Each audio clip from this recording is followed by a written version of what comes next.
ఆశ్చర్యపోతులు మొత్తం జగించాల. ఎవడైనా కాంగ్రెస్ పార్టీ అధికారాలు ఉన్నోడు రోడ్డు మీద కూర్చుంటాడే. ఆర్టీసీ డ్రైవర్ ఒక దళిత బిడ్డ ఏదైతుందో దాన్ని సహించలేక భరించలేక రైతులు కళ్ళల్లో ఏదైతుందో వడ్డు దోకక మక్కలు దోకక పడిగాపులు కాస్తుంటే ఏదైతుందో అసలు సమస్యలు పక్కదారి పట్టించేందుకు వరి ధాన్యం దోగించడానికి మంత్రికి చేత కాదు, మొక్కజొన్న దోగించడానికి ప్రభుత్వానికి చేత కాదు. అది పోయి ఇటు పోయి ఏదైతుందో మంత్రి ఎమ్మెల్యే అధికార పార్టీ కాంగ్రెస్ పార్టీ రోడ్డు మీద కూర్చుంటాడే. ఆర్టీసీ డ్రైవర్ దళిత బిడ్డ ఏదైతుందో ఒక రైతుకు ఏదైతుందో అన్యాయం జరుగుతుంటే దాన్ని భరించలేక ఆ వడ్డు తోకి అని చెప్పాడు. గత తప్పే కమలకర్ గారు ఏమన్నారు?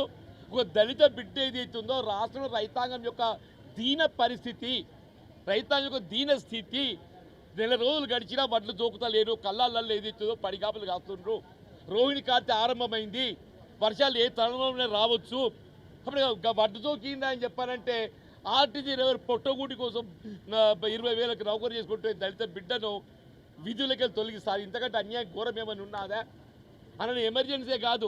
ఇట్లా చేస్తే ఏదైతుందో రేవంత్ రెడ్డి గారు ఉద్యోగ నౌకరికి రాకపోతుండే అన్న నిజంగా ఇటువంటి ఒక నియంత్రిత ధోరణి ప్రదర్శించినట్టయితే ఇవాళ ఏ ప్రభుత్వం అంతే ఏ పార్టీ అధికారి రాదు. ఇలా ప్రజాస్వామ్యుతంగా ఏదో ప్రజాస్వామ్యం వీని పరిష్కారం చేయవయా అంత ఓపిక లేకుంటే ఎట్లా నీకు? ఇప్పుడే రేవంత్ రెడ్డి గారు కళ్ళు తెరవాలని చెప్పి అంటున్నారు. రేవంత్ రెడ్డి గారు కళ్ళు తెరవాలి.